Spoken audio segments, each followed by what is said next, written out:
Consider yourself a lone wolf? If you do, I have a message for you. Our society is currently sick. People are feeling increasingly isolated and alone. Our sense of community has been eroded. We've been given the message that you have to look out for yourself, first and foremost.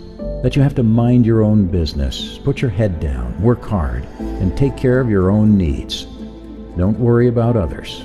Don't ask others to worry about you. Go it alone. The weight of the burden rests on your shoulders alone. And, as a result, male suicide rates are rising. And they're the highest they've been since 2001. Every day in the United States alone, 121 people kill themselves. On average, 93 of those, 75+%, are men. It doesn't take a mathematician to figure out that that's an overwhelming majority. While there are factors outside of the lone wolf mentality that contribute to suicide rates, less people are getting married, divorces are rising, the economy struggles, etc., I see it as by far the biggest. In 1984, when people were asked how many close confidants they had, that is, how many people they felt deeply safe sharing intimate personal information with, the average number was 3. When the exact same study was done just a few years ago, the most common response was 0. In other words, people are feeling increasingly isolated and alone. The lone wolf mentality.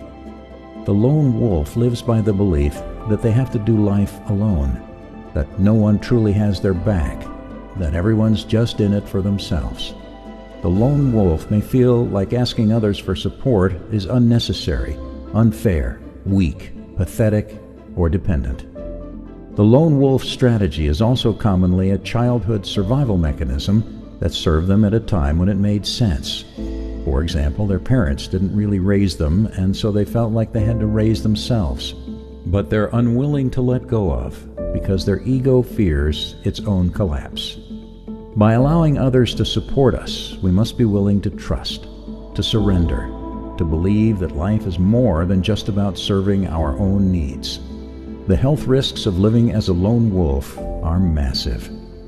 One study showed that chronic social isolation is as bad for your health as smoking 15 cigarettes a day, or being an alcoholic, or never exercising, and twice as bad as being clinically obese. One thing is for sure, chronic isolation is a killer. It shortens your lifespan, erodes the quality of your daily life, and negatively impacts your sense of happiness and resiliency. How the lone wolf life looks. The lone wolf life is chiefly interested in its own needs.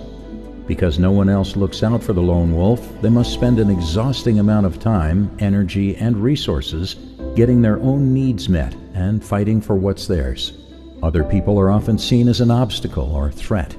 The lone wolf is always on the lookout for other people moving in on their scarce resources. The overarching mindset being one of, everyone's just in it for themselves, so why should I trust anyone anyway? This hyper-vigilant, threat-seeking way of living is exhausting. At a certain point, the lone wolf either becomes depressed, burned out, suicidal, or just plain miserable. Either that or they build a bomb shelter and live out of it, eating canned beans until the inevitable apocalypse comes. Benefits of being deeply connected to a tribe.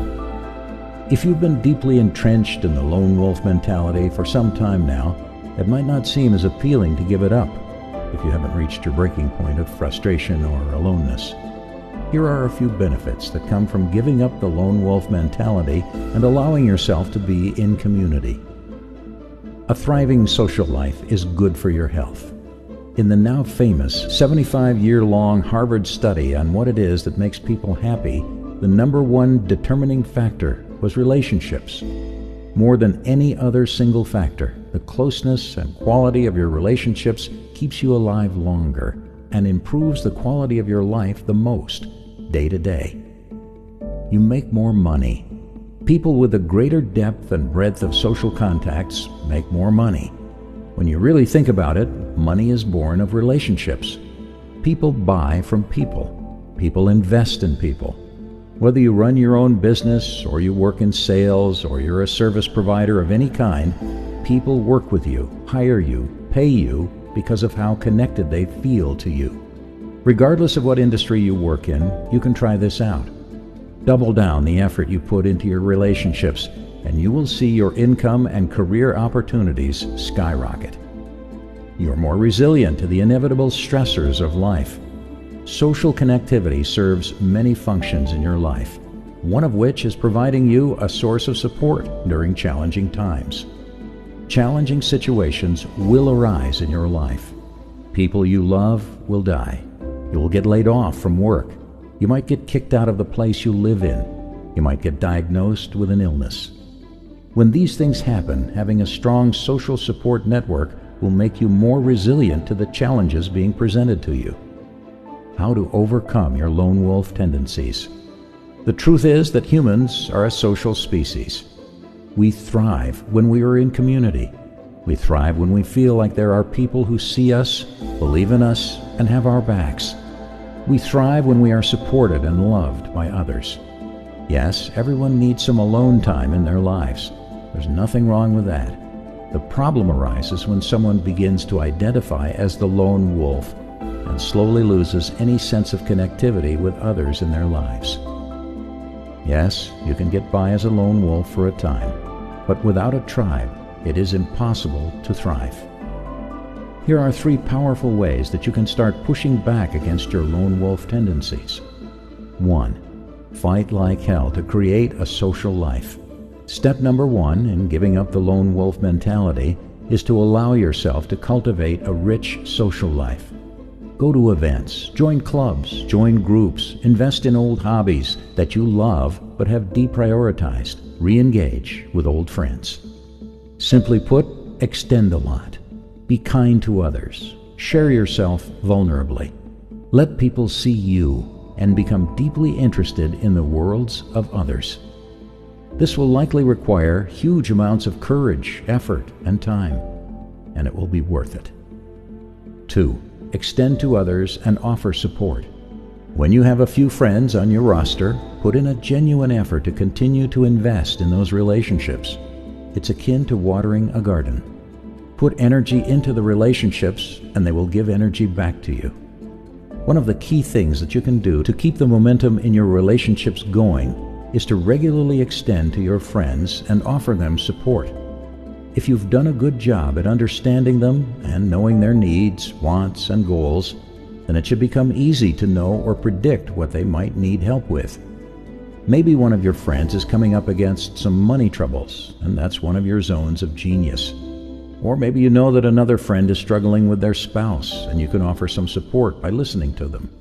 Or maybe another friend has been taking their life too seriously, and you want to help encourage them to play more often. Whatever value you can bring to the lives of your friends, bring it. Love them hard, and the friendship will continue to pay emotional dividends in your life. Extend to others and ask for support. The other key thing that you can do for your health and well-being and for the strength of your relationships is to ask for support from your social network. We all need a little help from time to time.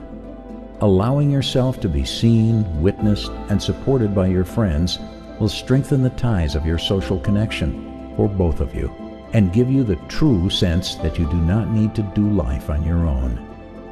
Friendships are not a one-way street, and it is so common for the recovering lone wolf to tiptoe their way into friendships by being supportive of others, but being deeply resistant to allowing others to support them. In other words, they overfunction in their new relationships by putting other people's needs first while ignoring or denying their own. Once you've cultivated the metaphorical garden of your friendships, you are fully within your right to tap into the fruits of your labor. Learn on your friends. Call them or meet up with them when you're having a challenging day. Report your mind to a close confidant when you notice your thoughts slipping back into a lone wolf type state of operation. To discontinue being a lone wolf, you have to give up the lone element. Cultivate friendships. Put yourself out there. Find your tribe and invest in them heavily. Make it your number one priority for 3 months and see what happens. My bet, you'll be happier, healthier, and feel more supported and emotionally resilient in no time.